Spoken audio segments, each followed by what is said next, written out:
Pernah nggak sih lo ngerasa capek banget kalau harus ketemu banyak orang? Kayak energi lo tuh habis, padahal nggak ngapa-ngapain. Terus malah ada yang bilang lo itu sombong atau antisosial. Padahal, siapa sih yang tahu apa yang sebenarnya lo rasain? Kalau lo relate sama hal ini, video ini buat lo.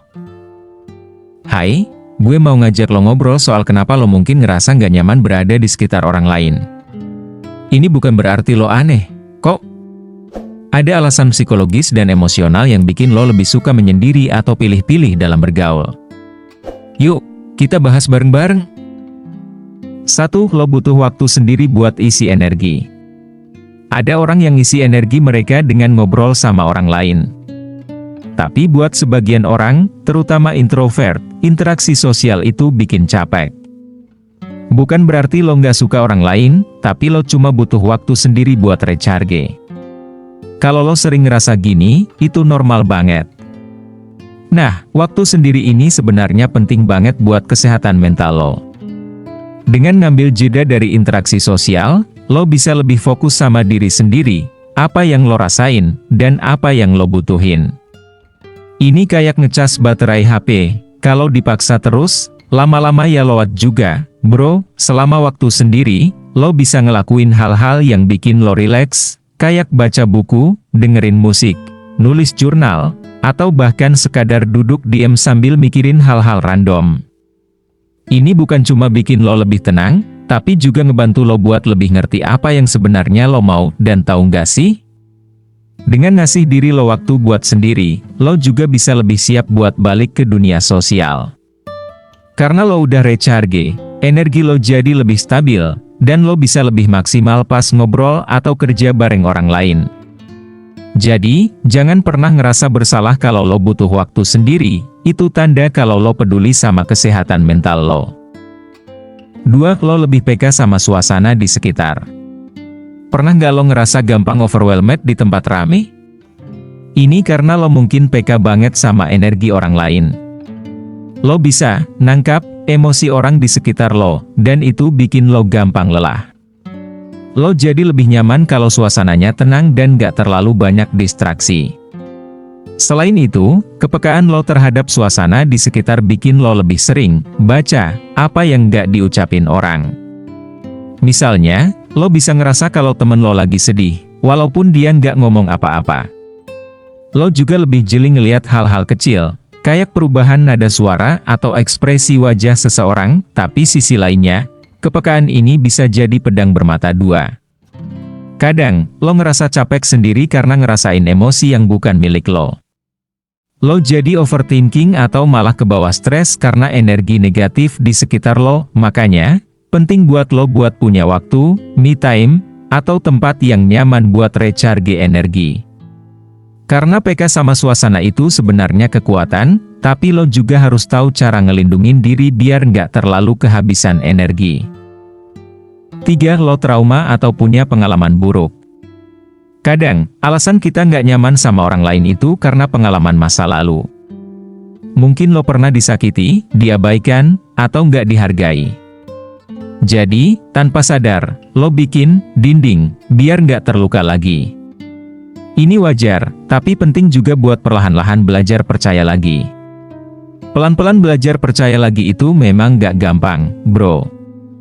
Apalagi kalau luka masa lalu lo masih terasa nyata sampai sekarang. Tapi lo perlu ingat, gak semua orang bakal nyakitin lo seperti sebelumnya. Kadang, orang baru justru datang untuk ngajarin lo apa itu rasa aman dan kepercayaan. Yang pertama, coba identifikasi apa yang sebenarnya bikin lo trauma. Apakah itu cara orang lain memperlakukan lo? Atau mungkin ekspektasi lo yang gak sesuai kenyataan? Dengan tahu penyebabnya, lo bisa mulai pelan-pelan ngelihat bahwa nggak semua hubungan itu bakal berakhir buruk. Terus, jangan terlalu buru-buru memaksa diri buat percaya sama orang baru. Bangun kepercayaan itu kayak bangun rumah, bro. Perlu pondasi yang kuat dan waktu yang cukup. Mulai dari hal kecil, kayak ngobrol santai tanpa ekspektasi apa-apa. Pelan-pelan, lo akan lihat siapa yang benar-benar tulus sama lo. Paling penting, kasih kesempatan ke diri lo buat sembuh. Trauma masa lalu itu nggak berarti lo nggak layak buat bahagia di masa depan. Justru, dengan belajar percaya lagi, lo bisa menemukan hubungan yang lebih sehat dan membangun. Jadi, meskipun susah, jangan tutup diri terus, ya. 4. Lo suka kebebasan dan nggak mau terikat. Beberapa orang nggak suka berada di sekitar banyak orang karena mereka ngerasa itu bikin mereka nggak bebas. Lo mungkin lebih nyaman melakukan hal-hal sendiri, tanpa harus mikirin ekspektasi orang lain. Ketika lo lebih milih kebebasan daripada harus terikat sama ekspektasi orang lain, itu artinya lo tipe orang yang menghargai ruang pribadi lo. Lo mungkin ngerasa kalau terlalu banyak berinteraksi sama orang, ada tekanan untuk memenuhi harapan mereka. Ini bukan berarti lo antisosial, tapi lebih karena lo tahu apa yang bikin lo nyaman. Misalnya, lo lebih suka nongkrong sendiri di kafe sambil baca buku atau kerja, daripada harus ikut kumpul-kumpul yang mungkin gak sesuai sama vibe lo. Lo ngerasa lebih produktif dan bahagia ketika lo bisa ngatur waktu lo sendiri, tanpa ada distraksi dari orang lain. Selain itu, lo juga mungkin punya pandangan bahwa kebebasan adalah bentuk self-love. Dengan gak terlalu terikat sama orang lain, lo jadi punya lebih banyak waktu buat ngembangin diri lo, ngejar passion, atau sekadar menikmati hidup tanpa drama yang gak perlu. Tapi ingat, bro, meskipun kebebasan itu penting, ada kalanya lo juga perlu buka diri buat hubungan yang sehat dan suportif. Soalnya, kadang, orang yang tepat bisa bikin hidup lo lebih balance tanpa ngurangi kebebasan lo. 5. Lo belum ketemu orang yang nyambung. Kadang, rasa nggak nyaman muncul karena lo merasa nggak ada yang benar-benar paham lo. Kalau ketemu orang yang punya vibe sama, lo pasti bakal lebih terbuka.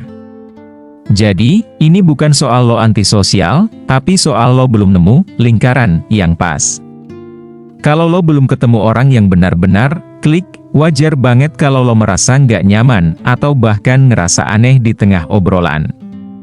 Ini bukan karena lo nggak mau nyambung sama orang lain, tapi karena lo belum nemu orang yang cara pikir, gaya hidup, atau interestnya satu frekuensi sama lo. Bayangin aja, ngobrol sama orang yang topiknya nggak lo minati atau cara mereka ngomong nggak bikin lo nyaman, pasti berasa ada tembok besar di tengah-tengah, kan? Tapi begitu lo ketemu orang yang pas, lo bakal ngerasa kayak, wah, ini dia. Akhirnya ada yang ngerti gue. Obrolan ngalir, ketawa ketiwi bareng, dan lo nggak perlu pura-pura jadi orang lain. Dan ingat, menemukan lingkaran yang pas itu butuh waktu. Jangan buru-buru ngerasa lo ada yang salah. Kadang, lingkaran itu muncul di momen atau tempat yang nggak lo sangka. Bisa dari hobi baru, komunitas kecil, atau bahkan teman lama yang selama ini lo anggap biasa aja. Yang penting, tetap buka diri dan jangan takut mencoba. Lo bakal nemu vibe yang bikin lo ngerasa pulang. Jadi, kalau pacar lo mulai berubah, yang paling penting adalah jangan panik, coba komunikasikan, dan evaluasi diri. Kalau semua udah lo lakuin tapi nggak ada perubahan, mungkin lo harus siap buat langkah berikutnya. Ingat, lo juga berhak buat bahagia, bro. Nah, gimana menurut lo? Ada yang pernah ngalamin hal kayak gini? Atau mungkin lo lagi ngalamin sekarang? Share di kolom komentar ya, gue pengen tahu cerita lo.